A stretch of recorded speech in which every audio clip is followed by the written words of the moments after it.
If you're watching this video, then you must be a medical student nearing the end of their journey, almost the fourth year, getting ready to apply for residency, or you could be an upcoming third year that wants to get ahead and wants to start planning how you're going to format your residency application or see if there's any missing gaps that you might have. Or I guess you could be one of those first year medical students that's already thinking about residency. No judgment here. Props to you for wanting to get ahead. I'm hoping you're able to get some value from this video. But nonetheless, we're about to take a deep dive into my ERAS residency application. What's up, everybody? For those of you guys that are new here, my name is Luigi Gonzales, and I'm now a doctor. I just graduated from medical school about a couple weeks ago, and yeah, I matched into physical medicine and rehabilitation, a specialty that's not really talked about as much in the medical field, especially for medical students, and that's something that I want to change. But with that said, I'm about to go show you guys my application, what I did to match into physical medicine and rehabilitation, and also give you guys a glimpse of what they prioritize in that specialty. But overall, I want to share my advice to you guys and help you with your application no matter what specialty you might want to go into. So let's go ahead and get started. Okay, so I screenshotted my whole ERAS application for you guys. And now let's just go through one by one for each section. So in this first section, it's basically general information. Keep the basics, your name, like your medical school, applicant ID, AAMC ID, USMLE ID for your STEP scores, your NRMP ID for the match. Basically all of these things, you'll get a bunch of emails to, register for the NRMP. And then if you've taken STEP, you should have your USMLE ID. Applicant ID should be available to you when you make your account, and AAMC ID should have been given to you when you started med school, I believe, or this is something that your medical school will give to you when you're nearing your application cycle. Put in the email that you would prefer, gender, birth date, all of those things, and then mailing addresses, phone numbers, you get it, the basic stuff. And then the first section that's kind of important and has some of an impact in your application would be the geographic and setting preferences. So in this section, you get to choose three divisions and also describe, why you prefer these places. There's a little map that I can put up that shows the division of the country and, what states are in which geographic division basically. But for me, I basically put down the Middle Atlantic as one, because a lot of my childhood best friends are there. And I emphasize that, I've been growing up with them ever since I moved here from the Philippines. They're my friends ever since elementary school, middle school, high school. So they feel like family to me. And a lot of them live in that region. That region includes Pennsylvania, New York, mostly are the ones that I'm referring to, but I'm sure there's other states in there too. But yeah, I also emphasized there that I did an away rotation in that region. And when I did my away rotation there, my partner and my dog were also there with me, who are also pretty important in my life, and emphasized that, yeah, we actually really liked our time there.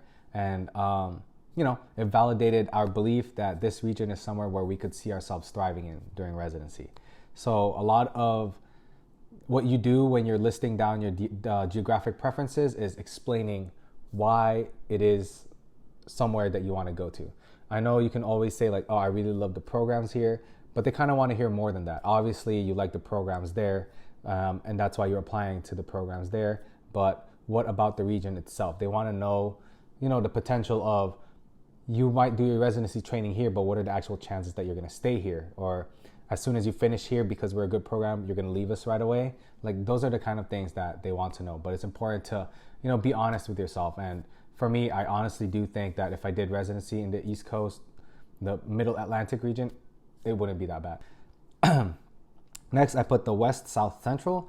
That one, I believe, is like the Texas state and other places and other states around it. But in terms of why I chose as my preference, it's more so because of the Texas state itself. Because my aunt and uncle, who I grew up with in the Philippines, they're kind of served as extra parental figures for me while I was growing up there. So, I do have a family tie to Texas, and that's why I listed it down. I didn't do an away rotation in Texas. I wish I had the opportunity to, but it depends on the limitations of your school. My school had a limitation on only 3 away rotations, so I couldn't really apply for more. But if I could, I definitely would have liked to do an away rotation there. But yeah, I just emphasize that family tie, and that's kind of the main reason why I listed that down as a geographic preference as well. And the last one is the Pacific. Pacific is basically the West Coast, all of the states along the coast. My family lives in California. My girlfriend's family lives in Seattle. So, it kind of just makes sense that the Pacific region is definitely something that we would want to go to for residency. The thing that you have to think about when you're doing geographic preferences also is, yes, be honest, think about, everything, but at the same time also figure out kind of like the numbers game depending on the specialty that you're applying for. In my situation, the Pacific region, while I do have strong ties there, it doesn't have as many pm&r programs as other regions. I think the Middle Atlantic, like New York, Philadelphia, or Pennsylvania, that area has a lot of programs. The West, South, Central, Texas has, I think, like 6 or 7 programs in the state alone. And then the other ones is, I believe, like the Great Lakes region. I totally forget what the name of that division is, but, for pm&r, that region has a lot of pm&r programs. And if you wanted to really get your chances of getting more interviews from that region up, then definitely put that down as a preference. But there's also the option of not even putting down any geographic preferences. I've heard people do that, and I'm honestly not sure what that looks like on the other end when looking at it from the perspective of the admissions committee or like the residency program. So, that's something that might be good to ask your advisor if that's something that you're planning on doing. But for the most part, I've heard a lot of advisors recommend putting down specific geographic preferences to increase your chances of getting interviews. And the other one is setting preferences. That one is rural, suburban, and urban. I just put down no preference, and it gives you a character count. So instead of me just saying, oh yeah, I have no preference for where I'm going to do my training, I use that character, like make each character count. And I just emphasize that, yeah, I want to like show you guys that I'm very versatile, I'm very adaptable. I can live in either setting because I did grow up in the Philippines where it was a very rural setting. And when I moved here in California, it was suburban for my high school, middle school like years. And then college was in the middle of Los Angeles, so very urban. So I've been to all 3 types of settings. I've been able to thrive in all 3, so I'm okay with anything. Again, just making use of the character count because it is there for a reason, so why not use it? And it also depends on your specialty. Like for pm&r, it's mostly urban, I want to say, in terms of the setting, because they're mostly in the cities. So it doesn't really help you much if you would say rural or suburban for pm&r because of the specialty itself. For if you're thinking like family medicine, even internal medicine, like there are rural settings like rural family medicine, and there's also in suburban settings as well. Like some hospitals might be in suburban settings. So, like you just got to think about your specialty and what makes sense for it. Next, state medical licenses. This is if you've graduated from medical school already and then you're applying. If you have your MD degree, this is where you would list that down. Additional questions. I believe these are questions, like the first one is determining if you have, like any disabilities basically. And then, like other pretty much straightforward questions, any like involvement in issues with the law, those kind of questions. Certifications, like if you're board certified, again, if you graduated medical school already. DEA registration, again, if you graduated from medical school and have been working as a medical practitioner, like for example, for some programs like pm&r, you can apply for a first year prelim medicine program. And then also you're gonna be applying at the same time for the years 2 to 4 of your pm&r program, which is the advanced portion of it. But for example, if you only match in your prelim program, but you didn't match in a pm&r program, you're gonna have to reapply again the following year, which is where you'd put all your information here for your DEA, board certification, all of those things. Okay, moving forward to medical education. So in medical education, this section is where you're basically just gonna talk about your medical school. And for most people, The other portion of this, they're going to say no, because that section is asking if you had any academic issues or any interruptions in your medical school education. And just to be transparent and show you guys, like my whole application, my situation, I actually didn't pass step 1 on the first try. And I have some reasoning for it that are personal, which is why I blocked it off here. But just to give you guys an example of how I not used it to my advantage and basically showed the programs that I accept what happened, I'm taking responsibility for it, and here's how I got better from it. So I explained, there's a very limited word or character count for this, so it's also important to be smart with how you write it down. Definitely have multiple people take a look at it and see if it gives off that message that you want. So I took a 2-month leave of absence to pass step 1, to basically retake it. It was recommended that I take a 1-year leave. However, I explained my situation, and that's the reason why I failed in the first place, rather than a gap in my knowledge, to emphasize that I was confident enough to retake it within just studying for it for 2 months, rather than taking a whole year off to completely study for it, because I realized that the reason why I failed was more of my personal reason, and rather, I actually didn't know much about medicine. And during my leave, I made mental adjustments and, tackled the issue at hand. I ultimately passed my retake and returned to my clinical year, earning strong evaluations from each rotation and receiving honors in my family medicine and pm&r rotations. I knew before applying that one of the strong suits of my application was my evaluations, because in our school we're able to see, I think most schools, you should be able to see your evaluations after you finish the rotation. And I knew for a lot of them, I had really good feedback, really good evaluations about myself, specifically noting that I'm a good learner, that, if I don't know something in the beginning, I'm willing to put in the time to get better and learn from it. And that kind of ties into this story of, I may not have passed step 1 on the first try, but it emphasizes that, hey, I'm a learner, I put in the work to get better if I feel like I'm lacking in something. And I'm applying to pm&r, so definitely highlight getting an honors in my pm&r rotations.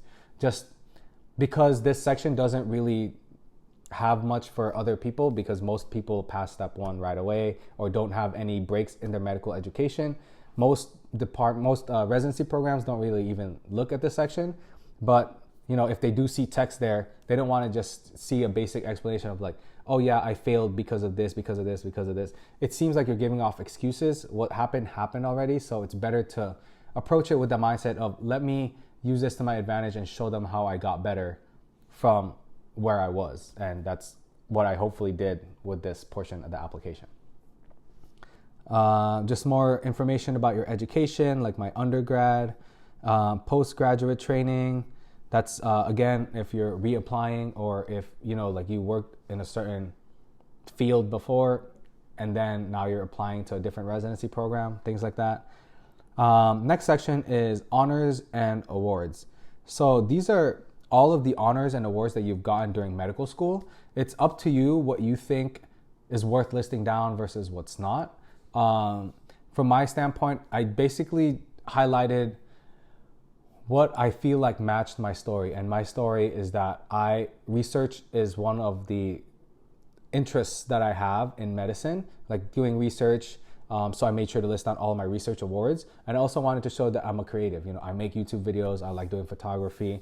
I, like making things. So whatever other kind of art awards that I got, which I believe there might be 1 or 2 in here, I also listed that down to help with that whole story of portraying who I am as a person, basically. So, and also, if you have any awards involving your specialty, that's also big to note. Because for pm&r specifically, they care about your dedication to the field to make sure that you actually know what it is. So highlighting that I have been involved in the pm&r world and have gotten awards in it is a good sign. So yeah, that's what the AAP Distinguished Medical Student Badge was. That just shows that you've been actively participating in that national, the national academic institution, basically. The AOA Carolyn L. Cookine Student Research Fellowship Award. That's not the AOA that, you're the best student, you got honors and everything. I wish I got that. I didn't get good enough grades to get that. But this one is their research fellowship award, and something that you guys should all look into if you're doing research. And for those research awards that I listed down here, I made sure to list down the dollar amount of, like if I did get monetary prize for it, I made sure to list down the dollar amount in the title, because if you're thinking about it from the admissions, or not, I keep saying admissions committee because that's for medical school, but this is for residency now. If you think about it from the standpoint of the program, the residency program that you're applying to, they're just going to see a bunch of random award names, right? But how are they going to fully understand the impact of it unless they are fully, they're like directly involved in it, or like they're aware of a lot of other people that apply for the same thing. So the way that I showed that is by putting those dollar signs in there, because a $6,000 award, $6,000 is a lot. So for them to give that to me means that this research award must be very competitive to get, because most like national programs, national scholarships don't just hand out $6,000 to whoever applies. So this one is actually highlighting that, hey, this award is actually very meaningful because he's getting $6,000 for it. With the description section of this, it's very limited. I think it's like 100 something characters. So you have to be very precise with the words that you use, and you want to not just state what it is, but like highlight again how competitive it is. So I would recommend that if you're watching this video and you're just starting off, maybe you're a first year or a second year med student, start keeping track of your awards and also writing down the dates, but also add to that, hey, like this is what the award is and this is why it's important. Even if it's a lot of characters, you can always cut it down later. I feel like cutting it down is always, a hard part, but it's better to have a lot of information in there so you know which important stuff to highlight. So yeah, just going over these, American Association of Neuromuscular and Electrodiagnostic Medicine Student Research Award. That's not directly affiliated with pm&r, but neuromuscular medicine is more neurology, but also pm&r. Some pm&r, like some physiatrists, go into the field of neuromuscular diseases. So, it's worth noting in there. American College of Physicians, that one is more of internal medicine. But I noted that down because as a pm&r applicant, you're also applying for internal medicine, like 1-year programs as your prelim. So, it was worth noting. Hand surgery, again, pm&r and ortho, very close. Dean Summer Research, that's more from my medical school. Granville and Sidney Kirkup Scholarship, that's from my medical school again. So this one is the art that I'm talking about, the Plexus and Medical Student Art Exhibit Photography Competition. So I was actually placed third in that competition of submitting a picture to our yearly humanities art symposium. So I got third place, and yeah, I basically said I was chosen as a top 3 finalist in the art exhibit. Not a super big deal, but something that could differentiate me from everybody else that could just be listing research awards or academic awards. And yeah, more, like research-based awards. So just note down what you think is relevant. Next, you have the professional memberships. So this one is pretty straightforward, just whatever, like national like programs you're involved in. And also my tip for this one is to include your role if you had a certain leadership role. That's going to come in also in the experiences section where it talks about like your main experiences. But, if you have the character count, why not add what role you did also? Because like these applications are very long. So if they could see things multiple times, then they'll know like, oh yeah, like this guy is involved in here, so that they'll remember it better. So for this one, I listed AOA, and I emphasized again, because I don't want to give off the impression that, oh yeah, like I'm AOA, like getting all honors and everything, because I definitely was not. So I emphasized that I'm a research fellow for that award that I got. I put down AAPM&R, the Neuromuscular Medicine Association, the Sports Medicine Association, because I was also part of that. And then there's the Association of Academic Physiatrists, which is another big association in the world of pm&r. And this one, I highlighted that I was a part of the Medical Student Council and listed down that I was in the Social Media and Technology Committee. So, that's one way to showcase that I wasn't just a member of this national org, I did stuff for it as well. The Philippine American Physiatrist Association, I was vice chair of social media. the representation and rehab, I was in the research committee. And for my medical school's interest group, I was president. So I made sure to list that down. Okay, so now going on to the big bulk of what this application is about, the experiences section. So with the experiences section, you get 10 experiences to list down. 3 of them are going to be the most meaningful, which means that you get extra space to write down why it's meaningful to you. So my advice for this is when you're thinking of the descriptions for each of your activities, my approach to this was to spend about half of the character count on details as to why or as to what you actually did. So for example, as I mentioned, research is one of the strong factors in my application. I wouldn't just name the titles of my studies. I would list down the nitty gritty, what I actually did. So going over this, I was involved in the peripheral nerve research lab at UCI from basically my first year of medical school up to the current time that I applied. And honestly, still up to now, I'm still involved finishing up some papers. But basically, the primary focus I put down as basic science and the key characteristic. This one, I'm not sure how much of an impact this is, but I feel like it's important to just pick the key characteristic from a list of different things. There's like professionalism, community service. I chose ingenuity and innovation. There's like teamwork and collaboration. There's a bunch of different things, but choose what you think makes the most sense from what you're going to highlight in the description. So I put ingenuity and innovation. I talked about developing a novel methodology of imaging motor templates in human muscle biopsies using a clearing method typically used for brain tissue. Innovation, because I talked about novel methodology and I went into detail like what we were actually doing. Created an IRB focused on studying the variations in motor end plate morphology between young adults and older adults following brachial plexus injury, imaged human muscle biopsies, optimized motor end plate images, and created a data bank of motor end plate morphologies and innervation status from patients of different demographics and injury severity. So all of those things, again, as I mentioned, deep detail, because what you want to portray is that you actually know what you're doing, you actually participated in whatever experience you listed down, and also it shows that, you know, you didn't just do it like, I forget what the phrase was, like you didn't just cruise along and just did what you needed to do. You actually took a deep dive and learned a lot of things from it. So yeah, a lot of the regular descriptions was just those details, and the most meaningful part, because I did list it as the most meaningful since I had 4 years of involvement in that lab, that's when I talked about why it's important. And the main thing for listing, when you're listing something as most meaningful, is to not just say why it's important in your growth, also talk about how it helps contribute to making you a better blank. Like if you're applying to be a plastic surgeon, why did this experience make you a better plastic surgeon?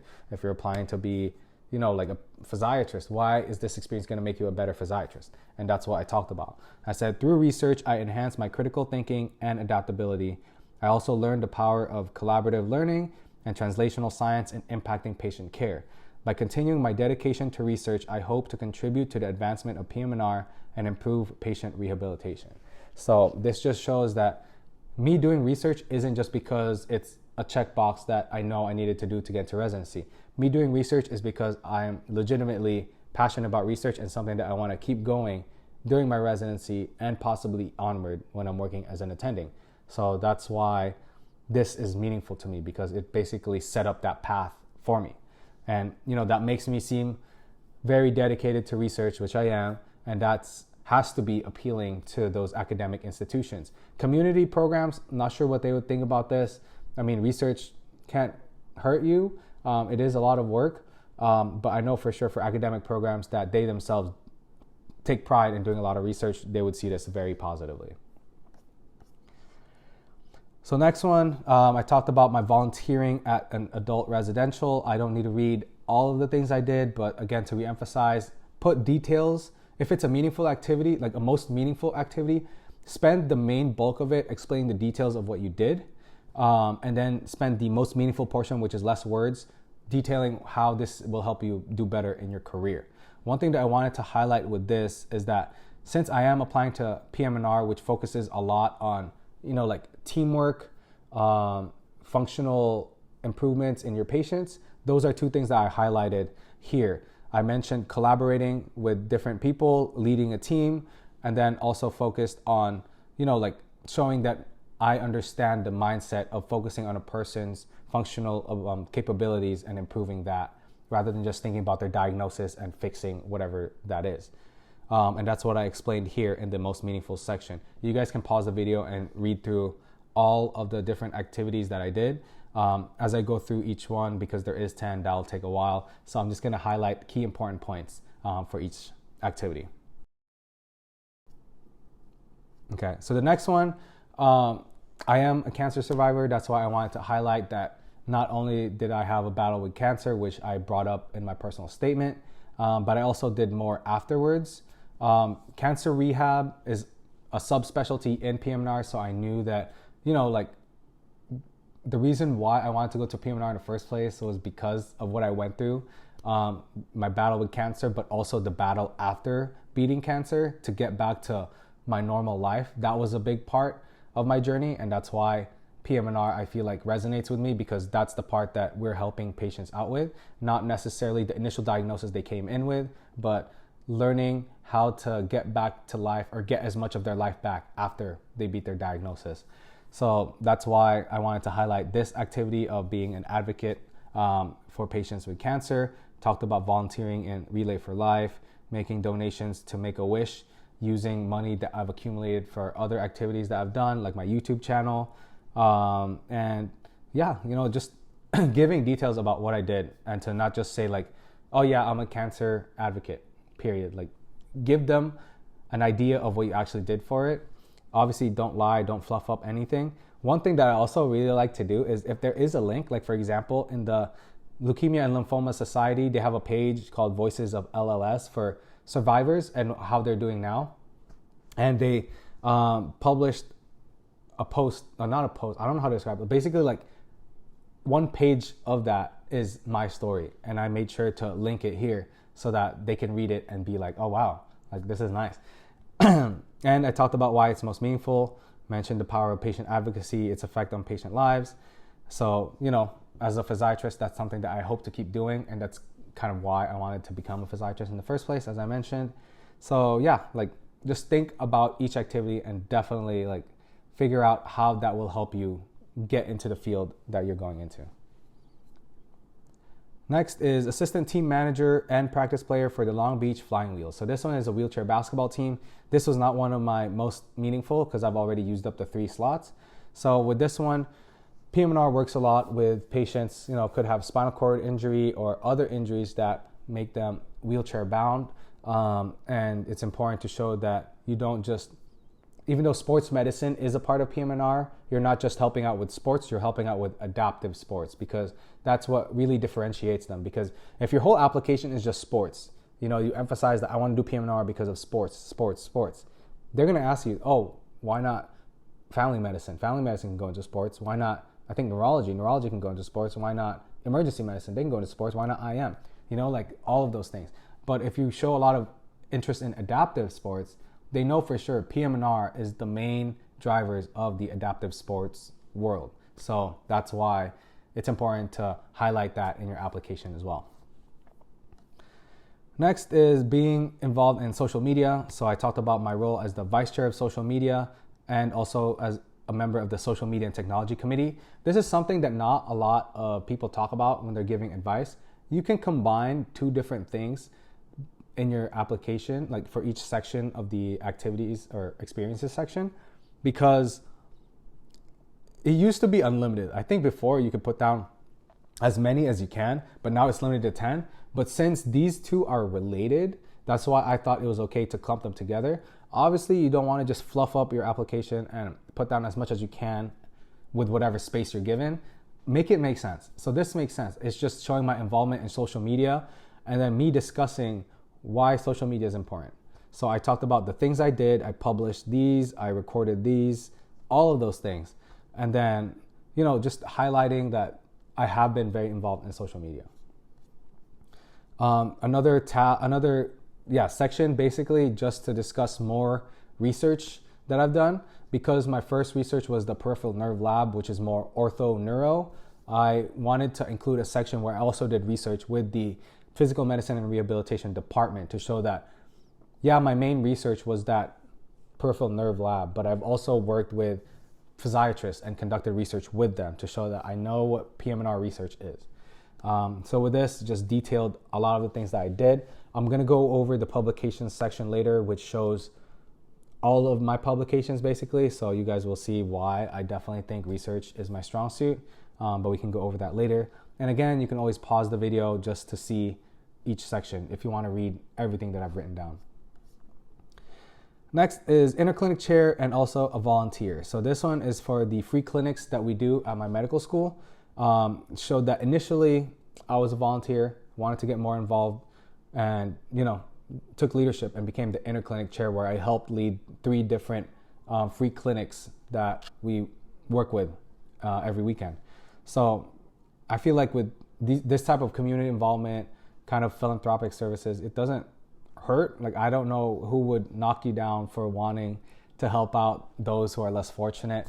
And I just wanted to highlight this because it is a major leadership role that I had in the earlier years of my medical school, and something that I've continued to participate in even after my leadership role was done. President, vice president, member of the PM&R interest group. So with this one, again, with PM&R, they wanted to know that you are very passionate about the field. You know what the field is, you know what you're signing up for. So I wanted to highlight that I started off as a member of the interest group just to learn more about it. And then later on, because of my interest for it, I was able to get the president position. And then also highlight all the different things that you did during that leadership role. So as a president, I was able to do this. I emphasize a lot how I collaborated with other, like interest groups, like the sports medicine group, the technology and medicine interest group, just because, again, it's a collaborative field. Like you really want to, how do I explain this? You really want to emphasize the key characteristics of the people that are already in the field, and teamwork is definitely a big portion of that. So, like that's something that you want to highlight. Next, experiences as a pre-medical student mentor. So with this one, this is more on my first and second year of medical school, where I had more time because third and fourth year get kind of busy. But I participated in 2 different organizations. Again, you can clump things together, but both of them serve as a pre-medical student mentor. So this just, talking about like mentorship, something that I want to do. Again, I think, at the time, and honestly even now, I like the idea of going to an academic program just because I like research, and the other aspect of an academic program is mentorship. So I like teaching. I know I mentioned this is more on my first and second year of medical school because these are for pre-meds that want to go into medical school, help them with their application, help guide them through. I'm still in contact with a lot of my mentees, but even in my third and fourth year, I remember clearly one of my evaluations was from OBGYN, and one of the evaluators wrote down that I took the time and initiative to start teaching a shadowing first year medical student how to read, how to read those, I'm totally blanking on what it's called, but basically like the tocometry, I think is the name, where you're seeing like the amount of pressure that's, like kind of tracking to see how soon somebody is ready for delivery or if there's any issues with the baby. Basically took the time to teach them how to read that, and then also gave them a tour of our labor and delivery ward and explained kind of the steps on what we would do in case we get called in because somebody's ready to deliver. So one of the evaluators, I don't know if it was a resident, I don't know if it was an attending, that noticed me doing that, but they listed it down. So, mentorship being something that I'm interested in, that definitely looks really good, especially in addition to all the other mentorship that I've done in my experiences. Next, I talked about being the founder / content creator for my YouTube channel. You guys are watching it right now. Definitely something that I've been doing for a while, I think since 2020, so it's around 5 years. I took a break during third year, not gonna lie, because it's super, super busy. And I still think it's worth listing, even though I took a break, because it's something that I have been doing. And I knew that once things settled down, I'm going to go back to it, which I'm doing right now. So, I talked about the skills that I learned from it, stepping outside my comfort zone, and the achievements that I made from it, like total number of views, total number of videos that I made, and total number of subscribers that I was able to gain. Okay, that was a lot. So that was the experiences section. The next section is impactful experience. So with this section, again, very limited word count. There's a lot of sensitive personal things here, so I wanted to block it off. But basically, I discussed the battle that I had with cancer and how it had an effect on me and those around me. I talked about, like issues that came up since I've recovered and I've been in remission. And I talked about while this was challenging to deal with, it allowed me to develop better interpersonal skills, effective communication, and also increase empathy towards patients' frustrations. Just basically my experience being a patient, like what did I learn as a patient and also as a patient that survived something going forward. So a lot of different things to unpack here with very little amount of characters to do so. So it's just very important to choose your words wisely and definitely get input on people. Get input from people and what they think, like you should change, what they think you should add, those kind of things. Okay, next is the hobbies section. So this hobby section, do not underestimate the hobby section. It might seem like okay, sure, like some little fun section. Okay, whatever, I'll just put I do basketball, volleyball, whatever. Do not do that. Me personally, if you're applying to PM&R, especially if you're applying to PM&R, do not underestimate this section. This section was probably like one of my most asked section. Basically, the fun parts of my application is the thing that they mostly asked about, because as a doctor, you want to know your doctor is a human being, yeah, it's nice to have a doctor that's super smart, get perfect scores and everything, but at the same time, there is the art of medicine that focuses on human to human interaction. So you want to know that they're a human being, they have a life outside of medicine, they can connect with you more than just, I know what your health concern is, I'm here to fix it. More than just that, like knowing that, I know your health concern, I know how to fix it, let me help you. I also know that your main goal is you want me to help you with this health issue because you want to get back to cycling.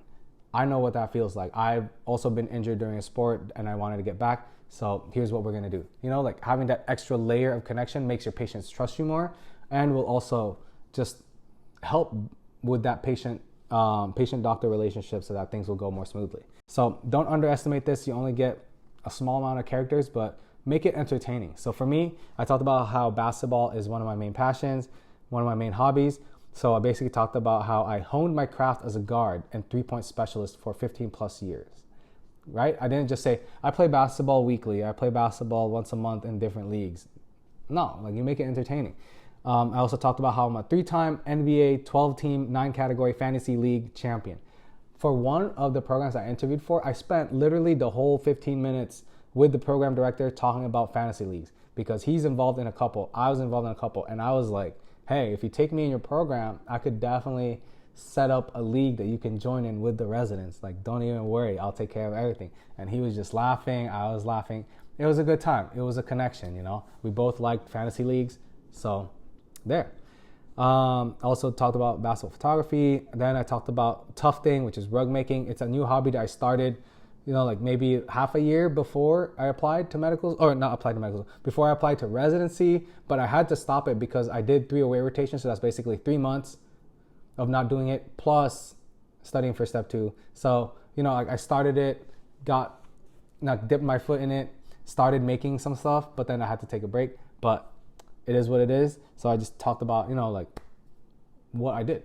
So created small little desk rugs for tactile stimulation therapy. I know making rugs could be expensive, so that's why I didn't want to make those super big ones. And really, I wasn't really looking to sell. So I just wanted to make some small ones that are cutesy and, keep it on my desk as decor and give it away to friends, family as gifts because it's like little decor they can just put on their desk wherever they're working. So yeah, don't underestimate the hobby section. That's my main point. Make it fun, make it entertaining to read. Makes it easier for whoever's interviewing you to connect with you. And whenever there's an awkward break, they could probably ask you that. But hopefully you don't have any awkward breaks in your interview. And I'll go over, kind of more like interview tips later on. Okay. So now going over to publications, I will briefly go over this. There's a lot of different things because it's pretty basic. You just put in every single publication that you have. But what I'm going to do is go over the different sections of it. And also some key tips. So the first is the peer-reviewed journal articles and abstracts. This is the basic, it's published in a journal. So for me, I listed down the 3 publications that I have. So basically 3 papers that you can look up online. You'll see that it's published in a journal. You'll see my name on there. Pretty straightforward. Next one is peer-reviewed journal and abstracts other than published. So this is my main tip for basically this whole section. A lot of these you could see publication status submitted.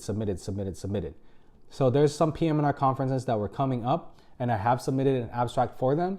One of them, I actually submitted the abstract like a week or so before submitting my application. So I made sure to note that down as submitted. You can list down things that have not been accepted yet. So I think there's a paper that I'm in that was considered under review at the time. So, like different status in the journey, that doesn't mean that, oh man, I didn't publish anything yet. So like I can't list anything down. You can, you just have to note that it's under review or submitted or whatever process it is. Obviously, if you're still working on a draft of it, that you can't list that down because anybody could start a draft. Just write down the title and say, oh, I'm actually starting a draft of this paper. So obviously don't write that down. Don't try to fluff this up. I know for some, like for example, this section, the poster presentation, like you could be presenting the same poster in 4 or 5 different conferences if you submitted it in a bunch of them and they got accepted to all 3 and you decided to present it in 3 conferences. My strategy for that was I'm not gonna try to make my app better than what it's supposed to. I would just list it down once. So I've done a lot of poster presentations. All of them are different topics presented at different conferences. And I've also done a good amount of oral presentations. But the main thing, again, sorry, let me scroll slowly so you guys can take a look at it. But the main thing that I wanted to highlight as I'm scrolling down is that if a poster was accepted, or if an abstract was accepted as a poster for this one conference, but then accepted as an oral presentation for this conference, think about what you want to list down. Like what factors do you want to consider to determine which one you would list it down as? Because I wouldn't recommend listing it down as both because it looks like you're just fluffing it up. Like your whole application is just gonna be super long for no reason. So what I basically did was that oral presentations usually way more and are more impressive to look at. So I would list down the oral presentation and not list down the poster presentation if it's the same abstract. But if there's an oral presentation for that I got accepted for in like a orthopedic conference, but a poster presentation in a PM&R conference, I'm applying to PM&R. So I'm willing to drop the oral presentation portion and show that I did it as a presentation in a PM&R related conference. So basically, like you gotta weigh and figure out which you wanna list it down as. So think about the specialty, think about what the conference is, and then also think about how impressive it is. Like if it's a tier A, I think, or tier 1, whatever you want to call it, conference or post abstract acceptance, where you're presenting to a whole room of people, like they have a reserved time slot for you to present to a whole room. That is much bigger than a poster presentation where you're standing there and waiting for people to ask you questions. So, just think about those kind of things. Next, non-peer-reviewed online publication. So for this one, I make sure you put links in whatever you can as well. I forgot to mention that, but in my posters and oral presentations, if there was a link to like I forget what it's called, like a itinerary for the conference, sometimes they list down like posters and authors, like put down whatever link that is, just so they know it's legit. That typically, I don't think they really fact checked and see like, oh, did you actually present this? But if you have a link, like you're pretty much safe. So for these non-peer-reviewed online publications, this one is a publication to, again, like a humanities journal that we publish in our medical school to show my more artsy side. Again, this one is also, I believe, the same thing. Oh no, this one is for a PM&R journal that's not really scientific journal. This one is more of like a humanities journal for PM&R. So I did that. I listed down one YouTube video. I'm not gonna list down all of my YouTube videos, even though they're technically all like non-peer-reviewed online publications. Again, don't fluff it up if you don't have to. So I put down the main music video that I want people to see, which was the main YouTube video that I want people to see, which was the parody music video that I made with my medical school classmates during our first year or second year of medical school. And then some panels that I was in that got published online. And again, the lymphoma story that I posted or that got published in the Leukemia and Lymphoma Society. Other articles, PM&R has this thing called Rehab in Review, where you basically summarize recently published important articles, so it's easier to digest for people that might not have as much time. I wouldn't really consider that peer reviewed just because, like it's a summary of an already published article. I'm not really doing the study myself. I'm just shortening it, condensing it to key points. I wouldn't really list it down as its own thing or make it bigger than what it is. And yeah, that's basically all of it for the publication section. Next section, proficient languages. Sure, like write down. I think there was something that you could put down of like what level you are for it. Like you have to be considered at least good, conversational, or above. So then, like English, I was born and raised in the Philippines. I speak Tagalog. Spanish, I've taken 3 years in high school and then 2 years, I think, in college. 2 years? 2 semesters in college. Yeah, something like that. So basically, I've studied enough Spanish, and I also use it when I did, like some volunteering trips to Honduras, Dominican Republic, and also in, like being in California, a lot of my patients are Spanish speaking, use it with a translator, but then also for like just casual talk, just to, like help connect with the patients, I would speak Spanish to them, or try to at least. Okay, and the last one is the hometown section. So for the hometown section, this one is kind of controversial what people say. So they say that, hometown is like where you were born and raised, or hometown is where you're currently living right now. But I feel like, like you can technically argue like what you consider hometown. It's very subjective. It's very much what you think it is. So for me, my hometown is where I'm currently living right now. Another hometown is where my uncle and his family lives, because I do visit them often. I've visited them like for extended amount of time, maybe once a year. And then also my girlfriend's family, I also listed that down as a hometown, just because every year since we started dating, I've basically been going up there whenever I have vacation. Sometimes it's like 2 weeks I'm up there, sometimes 3 weeks. I did an away rotation there for a month, so it's like spending a lot of time there. I have my network there. I have friends up there. So I feel like I could list that down as a hometown and somewhere that I can go to. Like, for example, like, if I'm forced to move out and I have to go somewhere else, these are places that I can go to because I already have a network there, and I can consider that, like also kind of home.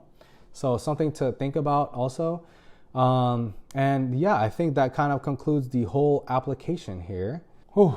Thank you guys so much for tuning in. That was a lot. And I know this is probably going to be a very long video, but I think it's really important to pay attention to each part of it and really take a deep dive onto specific sections that you feel like you're not as familiar with, just to better increase your chances of creating a super strong application. I know a lot of those things could be kind of confusing and you might get different advice from somebody else, but overall, I feel like the more you see of these kind of things, the more input you get, the better it'll be, because you can pick and choose what you want to take and what you want to avoid from different people. So obviously, like, don't think about it as, whatever Luigi says has to be the case because he has a YouTube channel. Like, definitely not. Like, take advice from your advisors, take advice from people in the field that you're applying into, and then also from people that you see on YouTube. I've definitely watched a lot of these videos, seeing people's applications, and I feel like it just gave me a better insight of how I want to format mine. At the end of the day, it's your application, so you definitely want to do what you feel comfortable with, and always think about what you have on there, because nothing is off limits. Once you list it down there, your interviewers, the program, they can ask you about it. So make sure you know a lot of the details about it.